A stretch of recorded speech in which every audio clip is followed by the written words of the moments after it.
राधे राधे। 2026 में निर्जला एकादशी का त्यौहार किस दिन मनाया जाएगा? 27 मई को मनाया जाएगा या फिर मनाया जाएगा 28 मई को? भारत में असमंजस की संख्या बनी हुई है कि निर्जला एकादशी का त्यौहार किस दिन मनाया जाएगा।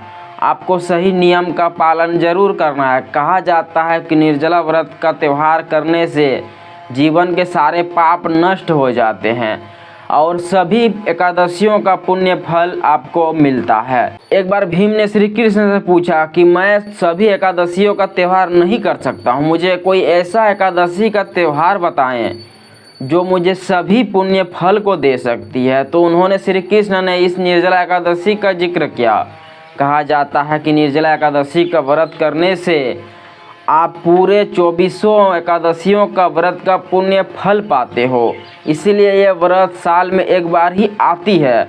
अगर आप इस व्रत का त्यौहार अगर आपने सही विधि के साथ कर लिया तो आप यकीन मानो आप जितने भी पापी दरिद्र कंगाली है सब खत्म हो जाती है। इसीलिए आपको यह नियम करना है और निर्जला एकादशी का व्रत करना है। इस बार 2026 में निर्जला एकादशी किस दिन मनाई जाएगी? 26 को मनाई जाएगी या फिर मनाई जाएगी 27 को? निर्जला एकादशी का शुरुआत 26 मई को ही शुरू हो रही है। दिन होगा मंगलवार। मंगलवार से ही एकादशी का व्रत शुरू हो रही है। इसीलिए आपको शाम के बाद चावल का सेवन नहीं करनी चाहिए। और इस व्रत का समाप्ति तिथि रखा गया है 27 मई रात 9:30 तक रहेगा। इसलिए उदया तिथि को देखते हुए और द्वादशी युक्त को देखते हुए इस एकादशी का व्रत 27 मई दिन बुधवार को ही मनाई जाएगी। भक्तों ध्यान रखें, उस दिन आपको कौन से कामों को करना चाहिए। कहा जाता है कि पूजा का समय क्या रहेगा और किस समय हमें पूजा को करनी होती है।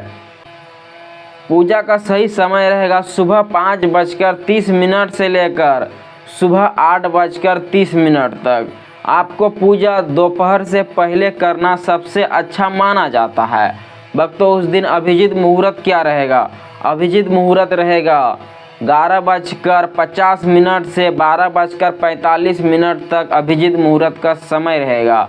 और हमें किस दिन करना चाहिए पारण? पारण का समय क्या रहेगा? आपको बता दें पारण करना है 28 मई को यानी दिन गुरुवार के दिनों पर। पारण का समय रहेगा सुबह 5:30 से लेकर 8:05 तक का जो पारण का समय है, शास्त्रों में इसका विधान बताया गया है। अगर आपने सही नियम के साथ पारण किया और दान पुण्य किया तो आपके जीवन पर लाभ देखने को मिल सकता है। पुण्य समाप्त हो जाते हैं और पुण्य आपके धीरे धीरे अर्जित होते हैं और पाप धीरे धीरे समाप्त होने लगती है। इसीलिए इस एकादशी का व्रत जो कोई भी शादीशुदा महिला या पुरुष करती है उसके कई जन्मों के पुण्य को प्राप्त होता है और कई जन्मों के पाप को खत्म करती है। इसीलिए इस निर्जला एकादशी का व्रत आपको जरूर करना है। कहा जाता है इस व्रत को करने मात्र से जीवन के सारे पाप खत्म हो जाते हैं। उस दिन आपको झूठ नहीं बोलनी चाहिए और उस दिन आपको भूलकर भी जल का सेवन ना करें, क्योंकि नाम से ही पता चलता है कि निर्जला यानी जल को त्यागने वाला एकादशी, उसी को निर्जला कहा जाता है।